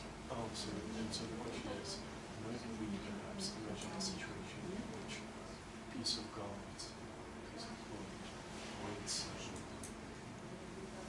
contains such as, let's say, information at the bottom within it, such as the state of production. Might we think of such clothing which, no matter the garment, no matter which was cut, which would help us to beat the overconsumption. Political statement is the way of moving out of consumption. Yes, sort of all of this. When you have something which is so informational charged, no matter how it was designed or produced or whatever, but it's just so charged that it stands against the overconsumption and helps people just beat it and fight it. The funny thing is that we should all be feminists or something. H&M has made a t-shirt for little girls with feminist. And that is because they want us to buy more. So political statements doesn't stop consumerism. It does not. Because why they made this t-shirt for little girls is because their mothers will buy it, because it's fashionable, because it's fashionable to do political statements now. The first time we saw this was in 1983 with the British designer Catherine Hamnet with political statements like "Stop the acid rain" and something, you know. What happened after this? Well, we started this amazing consume after the 80s.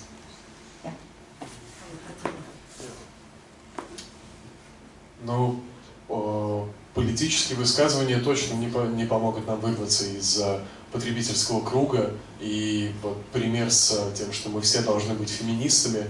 Эту футболку в 2008 году H&M выпустил еще детскую серию для футболки для девочек, на которых написано «Feminist». И H&M производил эти футболки, зная, что молодые мамы будут смотреть на эти футболки, радоваться им, покупать их и сделают их модными.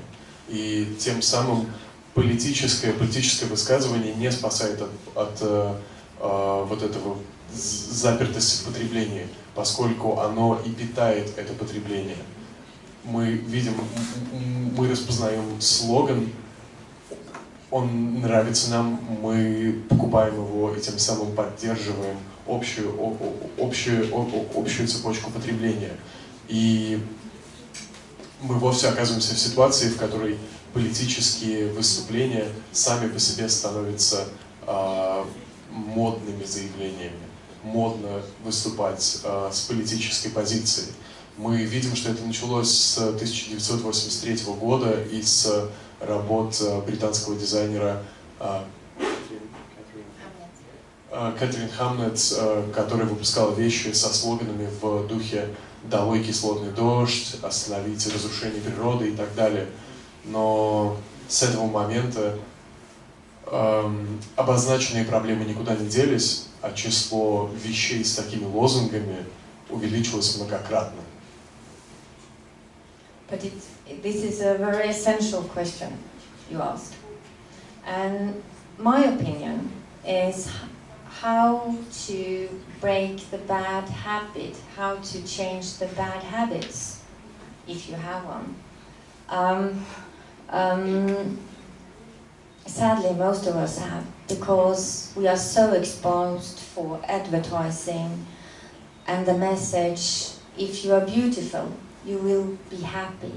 And if you're beautiful and happy, you will get this wonderful guy. He's very sexy and you will have many children and will be happy ever after. This is advertisement, the essence.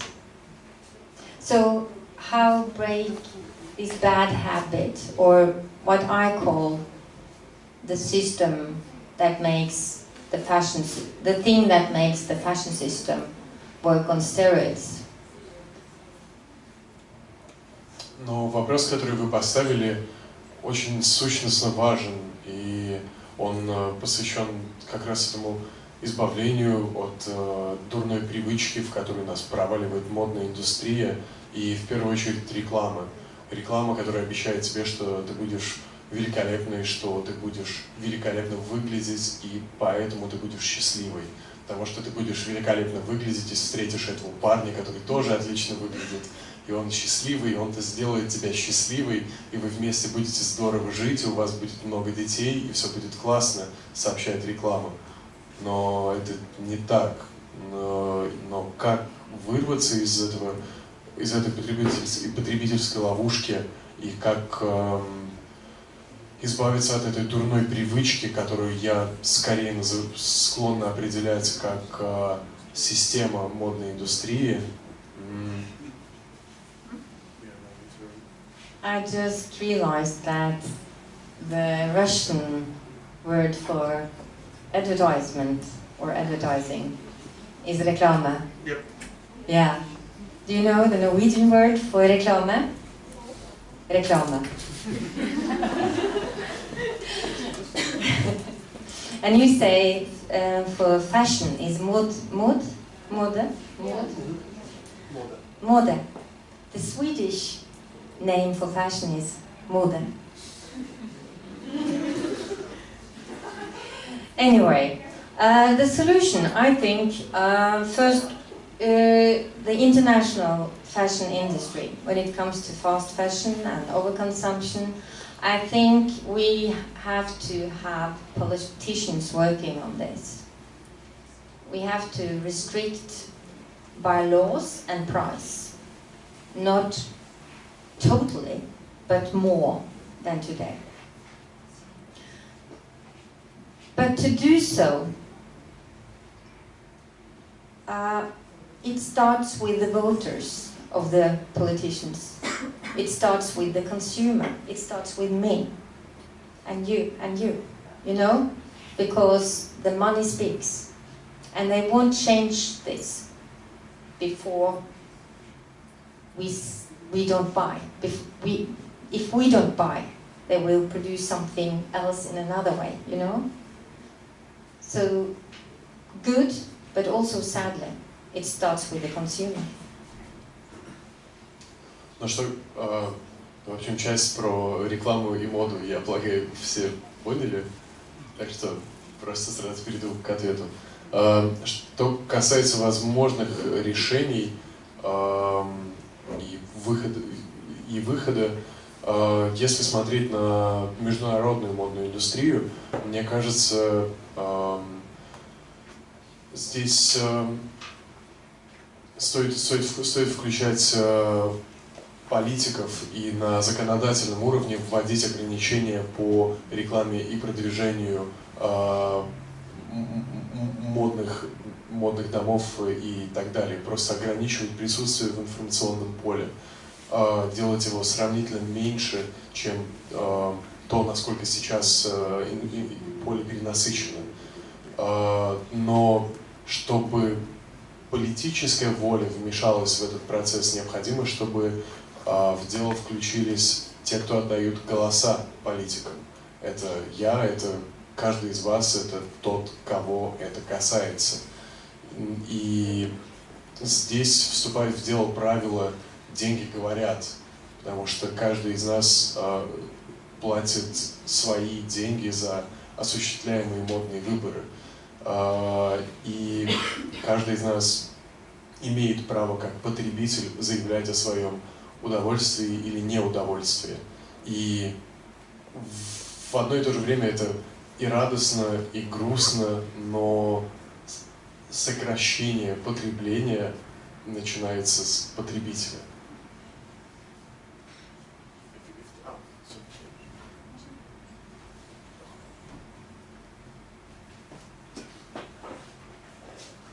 Здравствуйте, меня зовут Мари, и я работаю персональным стилистом. Я почти прочитала вашу книгу, очень интересно и познавательно. Особенно интересным мне показался момент того, что вы рассказываете, почему людям так важно выглядеть модно и актуально. Это как раз то, чем я занимаюсь, как адепт моды.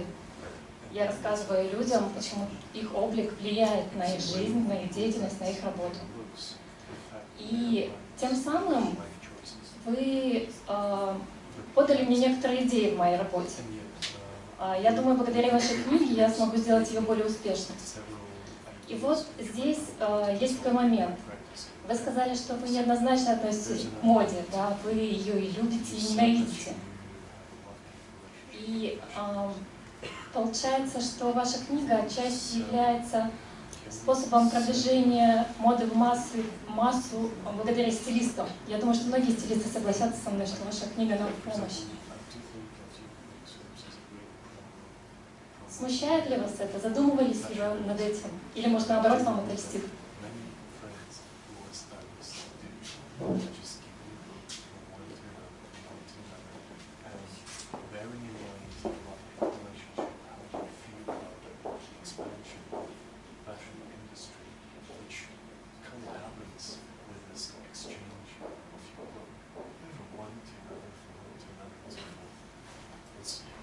Спасибо. Thank you. Thank you. I've never thought about this, actually. Maybe I just boost everything. And thank you for the very kind words. And respect for your profession. I think it's one of the most serious things you can do, knowing how deep this rabbit hole is. You're creating solutions for one of the most personal things we do, to create our identity visually. Я никогда об этом не задумывалась, но спасибо очень за ваш добрый отзыв о книге. И я бы хотел выразить уважение вашей профессии, потому что вы занимаетесь очень сложным делом, давая рекомендации в очень сложной и, пожалуй, самой личной сфере, в которой происходит конструирование образа и как раз конструирование идентичности. Actually, I almost ruined a marriage with this book. One of my students read the book, and she is married to one of the guys running one of the big fast fashion labels in Norway. And she thought, my God, I can't be married to this fool. He's working for fast fashion. We're dying. And I have, they're still married, but she was traumatized anyway. Ну а что касается влияния, может, мне просто удается усиливать идеи, с которыми я работаю, но вот книга практически разрушила один брак, это я знаю точно. Когда я только ее написала, одна из моих студенток ее прочитала книгу, а она в тот момент была замужем за мужчиной, который работал в одном из крупнейших концернов быстрой моды в Норвегии. И она всерьез думала с ним разводиться, потому что, о Господи, где он работает, мы же все умираем, что происходит? И потребовалось, они не развелись, все хорошо, но был вот такой эффект от книги. But to be serious, I think, I hope that this book can give you the reader an insight in how we work, and by acknowledging how we function mentally, how we express, how all these pieces come together from me, and how I connect and are being used by industry or whatever. If you see all the dots and you can connect them, I think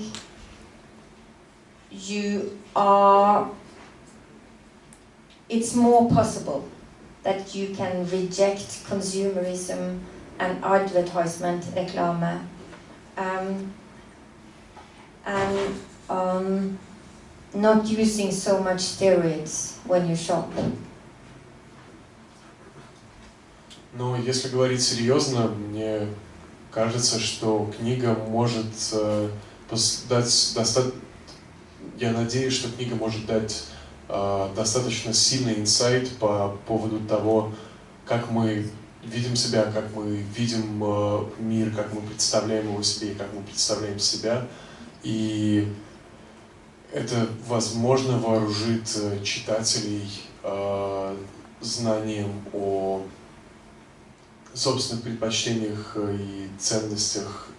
И когда вот общая картина станет чуть яснее, и точки свяжутся между собой, и читатель увидит общую картину индустрии, я надеюсь, что это послужит отличной защитой от настойчивой рекламы и от настойчивого вот этого информационного шума, и что в следующий раз, когда читатель отправится на шопинг, он не будет так яростно носиться в поисках вещей.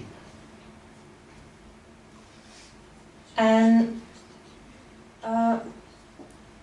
also, I do hope that you, the readers, can enjoy decorating yourselves even more in the genuine way, you know? It's fun, it's creative, and decorating more yourself as the person you are. And if you read the book, I also have a naked scene with Arnold Schwarzenegger as Terminator in this.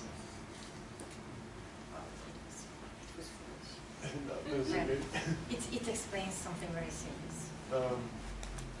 Но и я надеюсь, что вы, читатели, просто после прочтения сможете получать больше радости от ухода за собой, от украшения, от создания своего образа. Просто это будет уже более искренние чувства. Вы будете не следовать слепо каким-то рекомендациям, а вы будете создавать образ себя как личности, которую вы видите. Ну и кроме того, замечу, что в книге есть сцена с голым Арнольдом Шварценеггером, которая довольно много объясняет про очень одну важную серьезную вещь. So, sorry about that. Norwegians are very serious in a non-serious way. Ну, простите, пожалуйста, просто норвежцы очень серьезно подходят к крайне несерьезным вещам.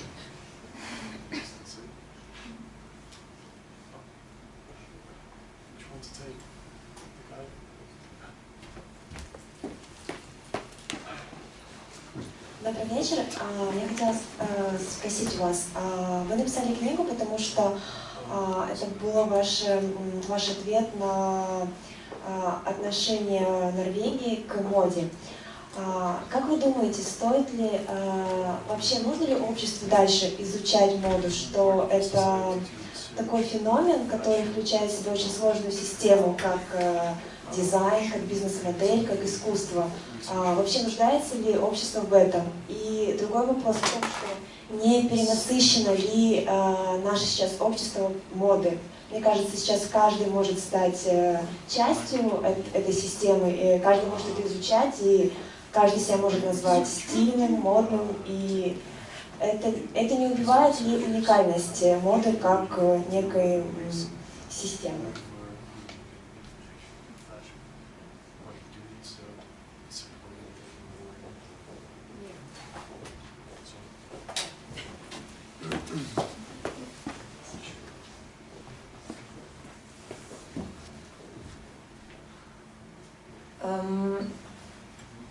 You know, there's another Norwegian book from 2004, I can't remember, but it's been translated into many languages. And it's a Norwegian philosopher called Lars Fredrik Svendsen, and he has made this book on fashion philosophy.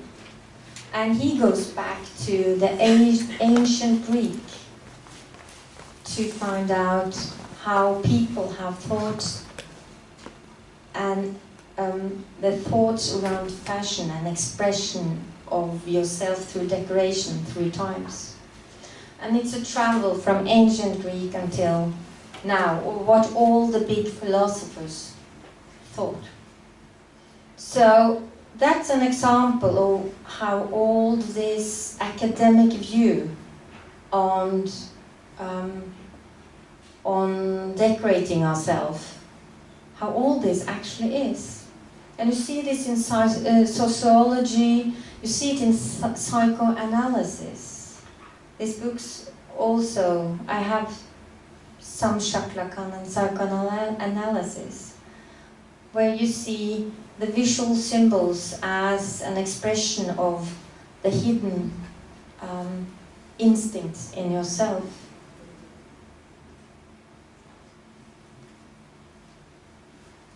Что касается части вопроса, посвященной вообще релевантности исследования моды, в 2004 году в Норвегии вышла книга, кажется, в 2004 году, философ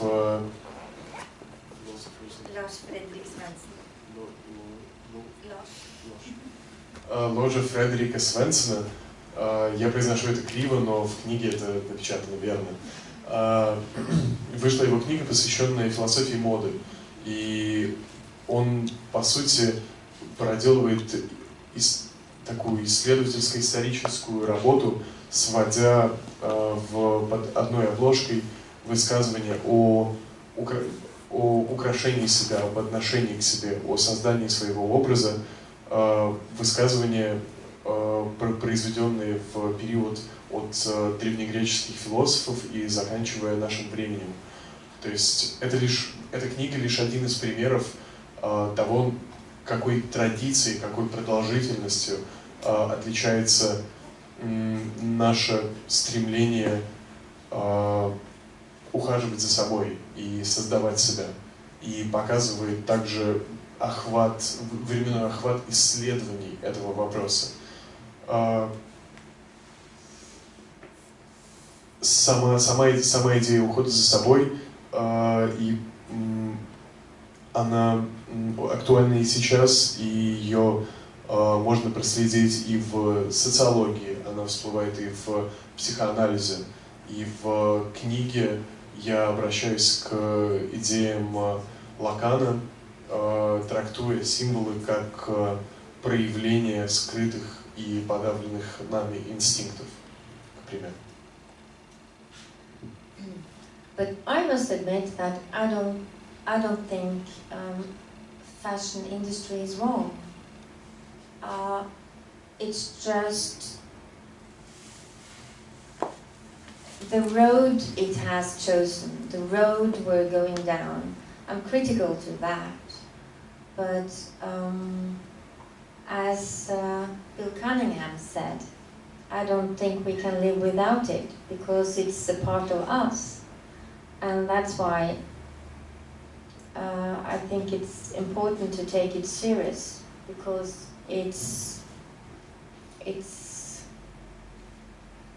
we take it serious because we use our money and our time. And there's two things we don't have too much of usually. It's time and money, isn't it? But still we do. So it's important for us. So I think it's important to take it serious, also in an academic way. Does that make sense? Is that a kind of answer?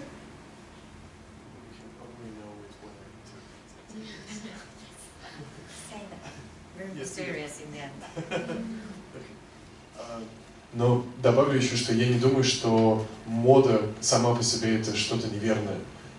Я критикую путь, который она сейчас избрала. Это путь, который ведет нас вниз. Но опять обращусь к словам Каннингема, мы не можем жить без моды. Она является частью нашей повседневной жизни. И мы инвестируем в нее то, чего нам всегда не хватает. И это деньги и время. Но мы, тем не менее, продолжаем тратить и то на эту систему. И я считаю, что это важная часть нашей жизни, которую нельзя так просто из нее исключить. И она заслуживает интереса и внимания, будь то обывательского, будь то серьезно академического и исследовательского. Я не знаю, надеюсь, это хоть сколько-то отвечает на ваш вопрос.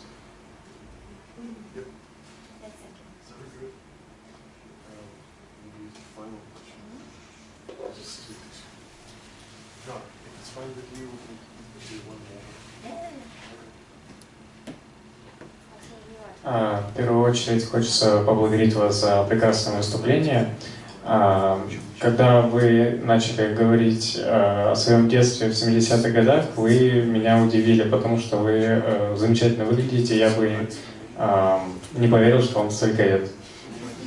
У меня такой вопрос.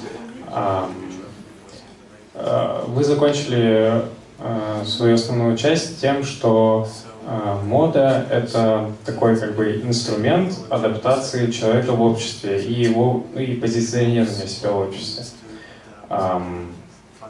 Тогда зачем...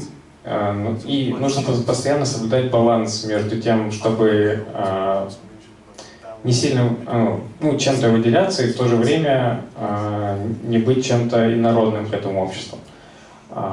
Тогда зачем нужны вот такие необычные модные показы, как вот в начале презентации у вас было что-то вроде из мусорных пакетов, какой-то образ или что-то в этом роде.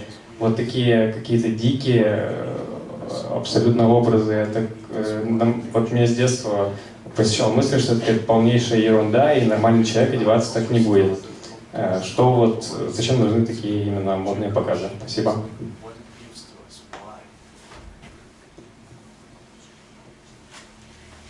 First, I would like to thank you that in the 90s, actually, I was an adult and I was traveling India. I was a 90s hippie traveling India, very free, and studying, of course, but yeah. Anyway, why do we need the weird fashion? Well, that was the question, wasn't it? Yeah. That's one of the nice things about fashion, I think, because some people have problems fitting in. You are weird. And you're not popular at school, you like to dress strange, or you're weird.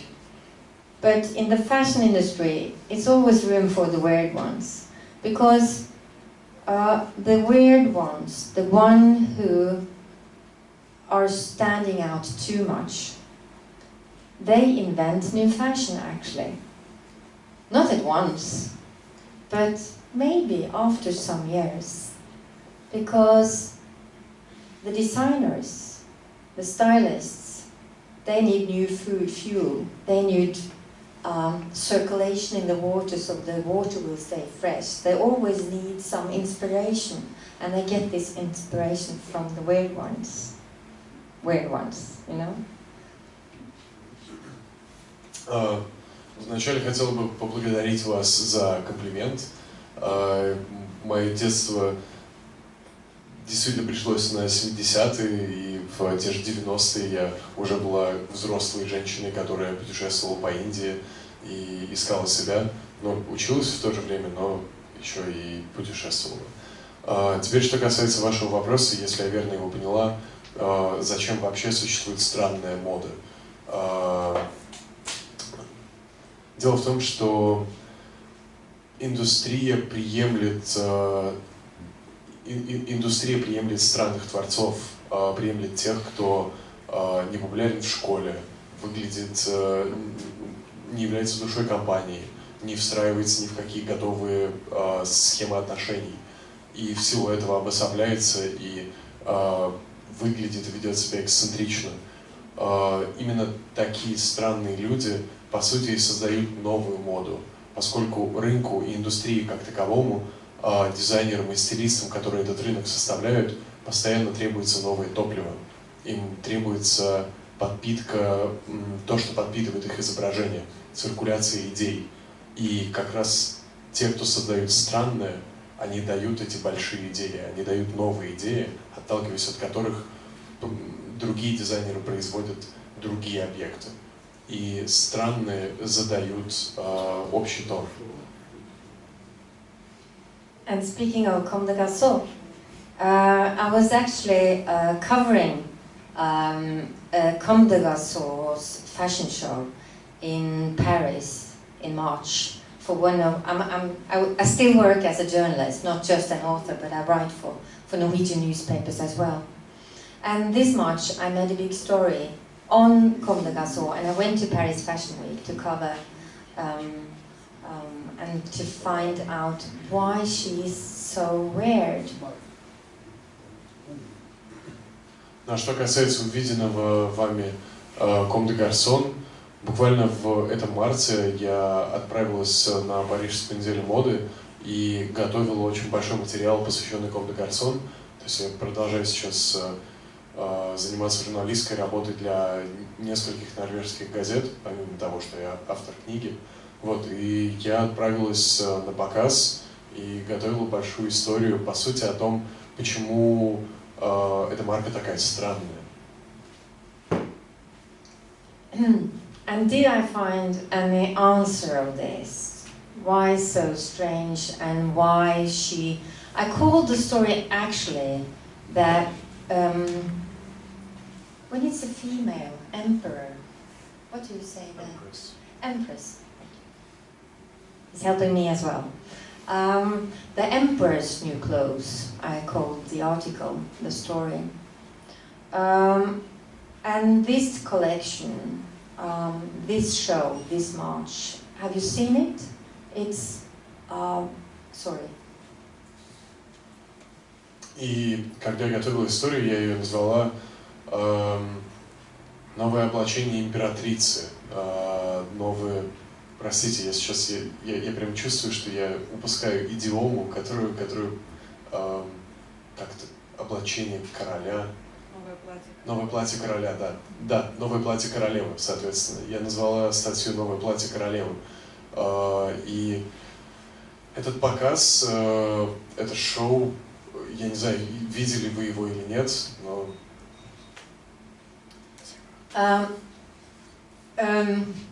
Now we can answer. Well, it was clothes looking like silver balls, like crumbled paper, like some the steel thing you wash your casseroles with. Very, very, very strange. But the answer is why she's so strange. Well, she stretches the limits. Because she's always looking for something new. But the nice thing I found out was that she makes clothes for women that don't show women's body. It's about being comfortable in clothes without being using clothes to be attractive for the men and their gaze. You know, it's not for pleasing the men; it's for pleasing yourself. В общем, показ, вещи представлены на показе, были собраны буквально из смятой фольги, скомканной бумаги, губок, которыми мы обычно моем посуду. В ход шли совершенно странные материалы и эти фрагменты. И когда я пыталась это описать, и описать, почему марка действительно такая странная, я в качестве ответа предложила стремление Кавакуба постоянно растягивать границы дозволенного и искать новые материалы и быть свободной в обращении с этими материалами. Но что еще я особенно отметила, что вещи, которые создает Comme des Garçons, это вещи, полностью скрывающие женское тело. Они созданы не для того, чтобы ублажать, чтобы радовать взгляд мужчины, не для того, чтобы мужчина радовался, когда смотрел на женщину. Они созданы для того, чтобы женщина радовала себя и чтобы ей было комфортно в этих вещах. But then you can, of course, ask, is she a genius? I don't know. Но опять же, если вы спросите, Кавакуба гений, я скажу, что не знаю.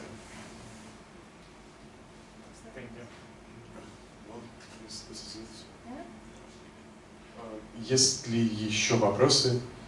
Если нет, то мы просто скажем спасибо друг другу. Автограф можно?